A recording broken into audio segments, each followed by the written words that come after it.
Welcome back to McCoy for the bottom of the fourth inning as the left-handed Marco Hernandez steps in, PawSox second baseman. He's swinging first pitch and belts one down the line, but foul off the bleachers in right field. Trying to give you some action early, Tim. It's good. Oh, yeah. Left-handed hitting Hernandez steps back into the box. Buchanan looking in for the sign. Gets into his windup, kicks in, fires, and hits an opposite shot to left. That's slicing down the line. That will fall in for a base hit. Takes the turnaround first. And the PawSox have runners on to start the inning. So obviously a great way to start the inning off for the PawSox. And Blake Swihart will be coming up next with a man on first. Swihart, obviously the starting catcher on opening day this year for the Red Sox. He was demoted down after the call-up of Christian Vasquez. Buchanan comes to a set. Comes home with the pitch. Hit right back. Shortstop feels it. On to second. Back to first, double play. And just like that, 2 pitches and an out for the Iron Pigs. Tim, you were off to such a great start. What happened? I don't know. I mean, I like Swihart swinging at the first pitch. I've always been a fan of that. Yeah. Coaches know that. Some of my coaches probably hate me for it, but you know what? I think I've always believed you see first pitch, rip it, drive it. Blake's an aggressive hitter. He's got a Absolutely. pitch to drive there. Sam Travis takes the first pitch low for a ball. You know, I think over the next couple of years, we're going to see one of the hottest position rivalries in baseball between Christian Vasquez and Blake Swihart for catching time up at the big league team. Travis misses for strike one. You know, it's an interesting point you make, Tim, and a lot of people view it as an issue for the Red Sox, a problem, but I think the other flip side of that is it's a real luxury. It's a surplus of talent. And it's a great problem to have as Travis fouls one off to the right.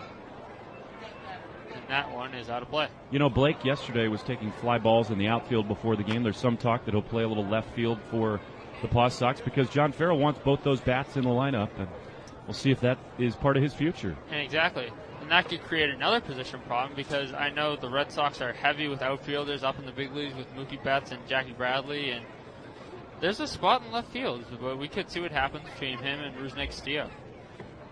And Travis goes down and is tagged out for out number 3 here in the bottom of the fourth. Quick inning, you get another one, Tim, all right? All right, let's do it. All right, we'll be back after this. 4 in the books, no score on the PawSox Radio Network. Welcome back to McCoy here on the PawSox Radio Network. Top of the 5th inning as the first baseman, Brock Stassi, steps in. Sean O'Sullivan is really throwing a great game today, only allowing 1 hit through 4. First pitch is a swinging strike inside. You know, he's a great story coming from the Phillies down here and really putting on a great show for the fans today. I got a story for him about Mr. O'Sullivan after this pitch. Comes to the plate. And a pitch just missed inside with 91 on the fastball. So Sean comes over from the Phillies, as you said, and one of the things the Red Sox did when they hired Dave Dombrowski is they hired a guy named Brian Bannister, who is the director of pitching analytics. Ball inside that Stassi takes, and the count goes to 2-1. And that's a fancy way of saying that he looks at a lot of video, he studies a lot of numbers and data, and tries to maximize everything that a pitcher can do. So they look back at everything that Sean did, including, by the way, when he was on the Kansas City Royals staff with Brian Bannister. Pitch just misses on the outside corner, and the count runs to 3-1. So those two sat down before the season, and Brian said, look, you got big league stuff, you're just not using it the right way. Here are a few things you can do to be more effective. He's put them into practice, and look what's happened. And he's really putting it into play today. So the count is at 3-1, the PawSox shifting the lefty. And he takes a fastball on the outside, but called a strike. Fastball at 89 miles an hour, and the count is full now, 3-2 to start the top of the 5th. O'Sullivan sets, comes home with the pitch, and is roped to right field, and that will get down and go to the wall. So Stassi's looking too, and he will get 2. So a leadoff double for Brock Stassi to start the 5th inning off of Sean O'Sullivan. Well, the PawSox had that overshift on him, but he just ripped it over everybody's head. That's one way to beat the shift. He is a dead pull hitter, Tim, and did it again. Well, I think Carlos Gonzalez from that new MLB Network commercial would be proud of that. Hit it where they ain't. Get 10 feet over his head. That's a pretty good way to do it. Now up we have our left fielder, number 27, Cameron Perkins for the Iron Pigs, looking to drive in the first run of today's game. We have man on second and a new count.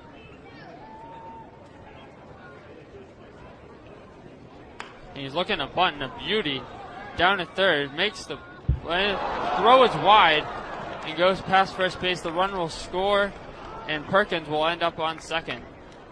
So a costly throwing error for the PawSox gives the Iron Pigs their first run of the day. Indeed. I think they'll score that, a hit and an error on Mike Miller. And I was a little surprised to see him back at third. Perkins can run.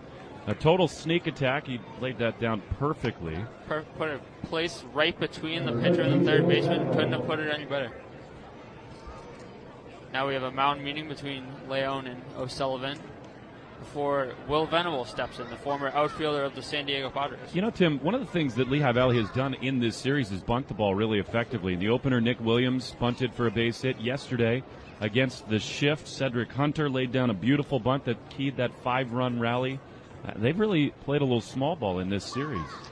And that seems to be working for them with the runs they've scored, and I would expect them to keep going with it today. So Sullivan comes to the plate with his first pitch, and it's roped down the line and just about 10 feet shy of the chalk foul ball. So Sullivan looking to limit the damage here after the leadoff double and throwing error. He really has thrown a great game up to today, and you talk about putting in that extra work with the film in the offseason. He's a good one, the PawSox guy. Indeed, he's really been the anchor of the rotation, sort of the Stephen Wright for the PawSox. He's given them length every time out. Really been dependable.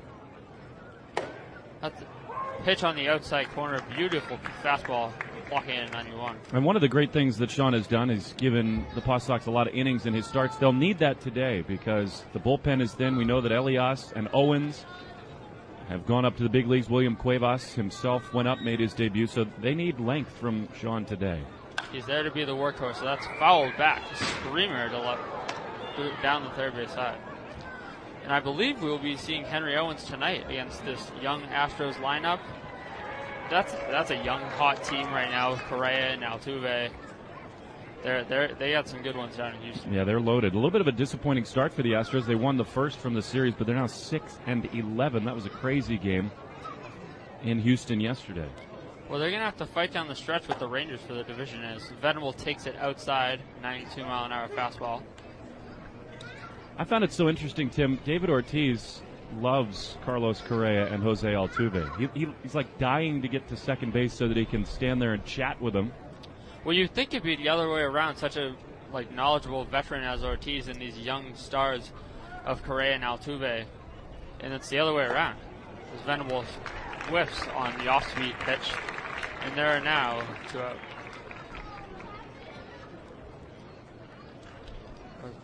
Correction, 1 out. Number 4, Angelis. Yeah, but it's such an interesting thing. I mean, look, David Ortiz in his final year with the Red Sox, he's making the farewell tour. You know how they give all these gifts? I love the picture of Big Papi with the big Stetson hat on. That was awesome.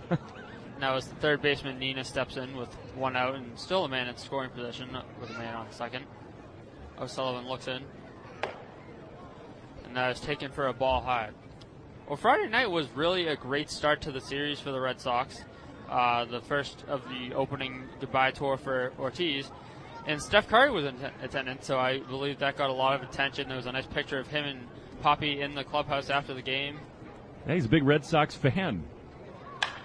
And that is lofted to right. That could be trouble. And Sam Travis drifts into the corner. What a great running catch by Sam Travis up against the wall along the right field foul line. And there are now 2 outs. Wow. I mean, this kid does it all, and he's such a good athlete, Tim. That is not an easy play at all. Not only is it slicing away from him, he's got to contend with the retaining wall over there. When there's a play to be made that requires athleticism, Sam Travis has just been spectacular this year. And he really showed it there because if you look at the replay, that's usually a second baseman's ball, usually with the better angle, but he shows the athleticism to get over there. And I respect that as a fellow first baseman. So now we have 2 outs, and Ryan Jackson, the shortstop, steps in, the number 9 man in the order. So Sullivan looks, comes to the plate. Has a fastball right down the pipe for a 90-mile-an-hour pitch, and it's 0-1. Tim, I bet where you play first base is probably not quite as much foul territory. Not as much. I mean, the people at KP probably aren't going to be happy with me after leaving a dent in the fence in right field last year at one of our practices. O'Sullivan throws in the off-speed pitch, coming in at 73, and he is ahead 0-2. So looking to get out of the jam to limit the damage to just a 1-run lead for Lehigh Valley.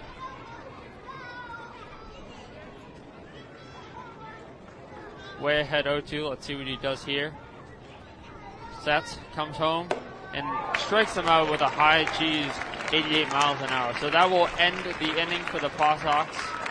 And after we are halfway through this one, 1-0 Lehigh Valley over Pawtucket. You're listening to the PawSox Radio Network.